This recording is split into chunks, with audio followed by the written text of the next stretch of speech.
Pemirsa, Anda kembali di Metro Siang. Presiden Joko Widodo telah resmi memberhentikan Firly Bahuri dari jabatannya sebagai Ketua KPK. Kini Firly masih berhadapan dengan proses hukum kasus dugaan pemerasan dan gratifikasi dan sudah ditetapkan sebagai tersangka. Inilah pemirsa yang akan kami bahas. Kami akan hadirkan sejumlah fakta terkait kasus Firly Bahuri yang tak lagi menjabat Ketua KPK. Pertanyaannya, apakah ini saatnya Firly ditahan? Sebelum menjawabnya pemirsa, kami akan lihat dulu fakta-fakta terkait dengan pemberhentian Firly.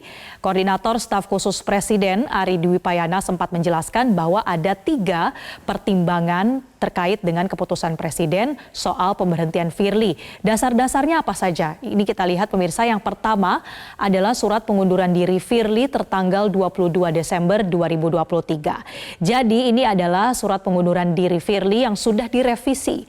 Sebelumnya Firly sudah mengajukan surat pemberhentian ke Istana, namun kemudian dinyatakan tidak sesuai prosedur.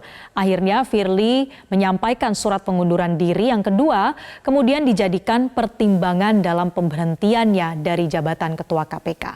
Pertimbangan kedua adalah putusan Dewan Pengawas KPK yang diketok pada tanggal 27 Desember lalu, dan salah satu poin pentingnya adalah meminta Firly untuk mengundurkan diri dari jabatannya. Satu lagi pemirsa, pertimbangannya adalah pasal 32 Undang-Undang KPK tentang pemberhentian pimpinan KPK. Pasal ini mengatur bahwa memang pemberhentian pimpinan KPK dilakukan dengan diterbitkannya keputusan oleh Presiden. Salah satu hal yang menarik untuk disimak terkait dengan kasus Firly Bahuri ini adalah soal pelanggaran etiknya. Karena ada sejumlah pihak yang menyebut bahwa kasus ini menjadi semacam sejarah gelap pemberantasan korupsi di tanah air, bahwa pucuk pimpinan KPK dinyatakan melanggar etik berat. Kita lihat berikut ini pemirsa, apa saja ya isi dari putusan Dewan KPK kemarin. Di antaranya adalah yang pertama ini menyatakan bahwa Firly Bahuri terbukti bersalah melakukan pelanggaran kode etik berat karena berhubungan dengan pihak yang sedang berperkara di KPK. Pihak yang dimaksud di sini adalah mantan Menteri Pertanian Syahrul Yassin Limpo atau SYL yang pada bulan Maret 2022 lalu ini tengah dilakukan pendalaman soal keterlibatannya dalam kasus korupsi di lingkungan Kementan. Alih-alih mendukung upaya penyidikan pemirsa, tapi menurut Dewas Firly malah bertemu dengan SYL. Salah satu bukti dokumentasi pertemuannya yang sering kita lihat adalah pertemuan Firly dengan SYL di sebuah lapangan bulu tangkis. Nah, kemudian Dewas KPK pun meminta agar Firly mengajukan pengunduran diri kepada Presiden.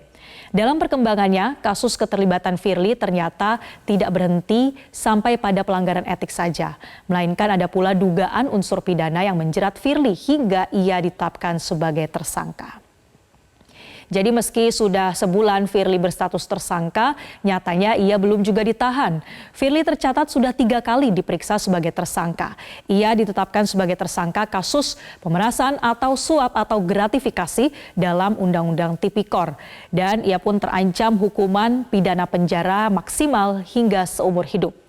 Atas kasus pidana ini, pihak Firly sudah mengambil langkah hukum, yakni mengajukan permohonan pra-peradilan yang kemudian ditolak oleh Hakim Tunggal Pengadilan Negeri Jakarta Selatan. Jadi artinya pemirsa, penetapan status tersangka Firly adalah sah.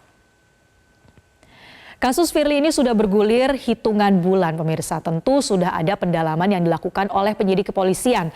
Salah satunya yang teranyar atau terbaru nih. Penyidik Polda Metro Jaya menyebut bahwa tengah mendalami dugaan tindak pidana pencucian uang atau TPPU terhadap Firly. Jadi sebelumnya pidana pokok yang sudah disangkakan adalah pemerasan atau gratifikasi. Kini penyidik tengah mengejar kemana uang haram itu diduga dialokasikan. Kabarnya pada pemeriksaan Firly terakhir di Bareskrim, polisi mendalami aset tidak terlapor Firly. Bentuknya adalah tanah dan bangunan yang tersebar di beberapa wilayah seperti di Yogyakarta, Sukabumi, Bogor, Bekasi, dan Jakarta. Oke, jadi sejauh ini pemirsa kita mungkin masih bertanya-tanya, kapan Firly ditahan? Layaknya para tersangka di kasus dugaan korupsi lainnya yang sudah berrompi oranye. Nah, untuk menjawabnya berikut kita simak pernyataan Kapolda Metro Jaya Irjen Pol Karyoto. Untuk menahan orang itu kan kita punya taktik dan strategi. Karena ini kelihatannya perkaranya berkembang. Kalau berkembang nanti kami tidak mau dikatakan nyicil perkara. Ya, kalau nyicil perkara itu saya punya terhadap satu tersangka punya 4 tuduhan. Satu saya selesaikan, nanti mau habis saya tambah satu lagi, itu tidak boleh asasnya. Ya. Kita tidak adil terhadap perlakuan kepada tersangka ini. Makanya kita kumpulin dulu, baru nanti kita jadikan satu. Ya. Menahan tuh gampang kok, hari ini kalau memang bisa tahan ya saya tahan, tapi kan kita perlu taktik dan strategi yang tepat sehingga nanti kita jangan buang-buang waktu dan jangan sampai kita juga menghukum orang berlebihan. Ditahan, nanti ditahan lagi, nggak cukup carikan perkara lagi, tidak boleh ya. Kita semuanya harus fakta. Jelajahi cara baru mendapatkan informasi. Download Metro TV Extend sekarang.